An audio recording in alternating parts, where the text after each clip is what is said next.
Hello, it's Dr. YouTube here. I regularly upload medical educational videos. In today's episode, I will talk about inflammatory bowel disease, Crohn's disease and ulcerative colitis.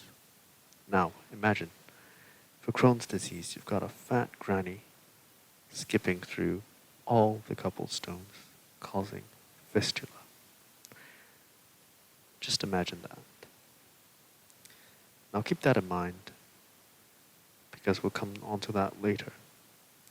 The pathophysiology of ulcerative colitis and Crohn's disease are common key exam questions. Let's have a look at Crohn's disease to begin with.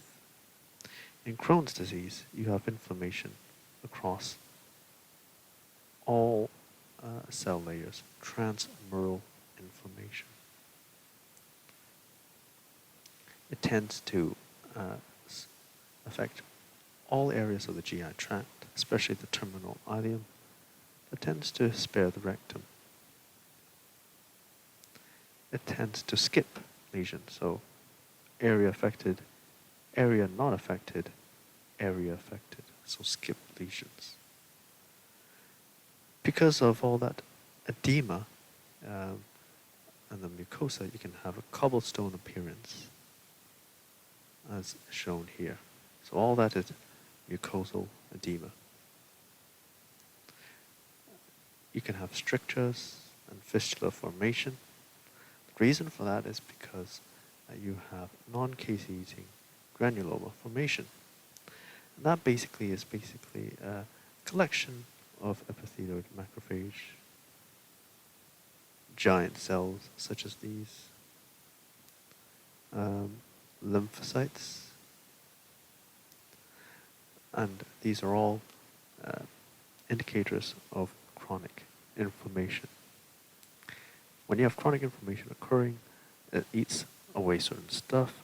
That's how you have fistulas forming. So fistula is basically, the definition of fistula is a connection between between an epithelial surface. You can have strictures forming. So here we can see stenosis. So all that edema, just imagine mucosal edema causing stenosis. Fistula formation. So as I said before, connection between two epithelial surface, a connection between the sigmoid colon and the ileum, for example. As I said before, terminal ileum tends to be where the Crohn's is first affected. So, fat granny skipping on all the cobblestones roads causing fistula. So, again, fat encroachment because of the inflammation.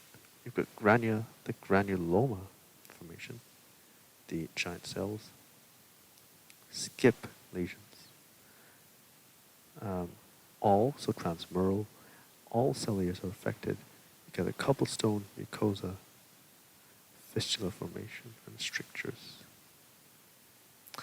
Now, let's look at ulcerative colitis. Now, ulcerative colitis tends to affect retrogradely, so from the rectum upwards. Remember, terminal ileum is usually rectal sparing, whereas ulcerative colitis involves the rectum first, goes all the way up to the colon. It's a continuous one. It affects mucosa only, and for that reason, you get pseudo-polyps. Pseudo-polyp is basically where you have areas. So pseudo-polyp, so these are normal mucosal tissue, and where it sinks in is where the affected mucosa is, as shown here. So it appears a polyp, even though it's not really a polyp, because basically all that is worn out is the mucosa. This is the normal tissue, pseudo-polyp. You have crypt abscess formation, loss of haustra. Haustra is the lining of the large bowel, so you get a lead pipe appearance. They're at an increased risk of colorectal cancer, toxic megacolon. So the pathophysiology, as we see here again, is you have pseudo-polyp formation. Remember, because of only the mucosal tissue is affected, you get crypt abscess formation. So let's quickly recap what we've mentioned. We talked about Crohn's disease, fat granny skipping along all the cobblestones, causing fissures, skip lesions, strictures, and ulcerative colitis. You can get a toxic megacolon, increased risk of cancer, pseudo-polyp formation, because you only get mucosal involvement.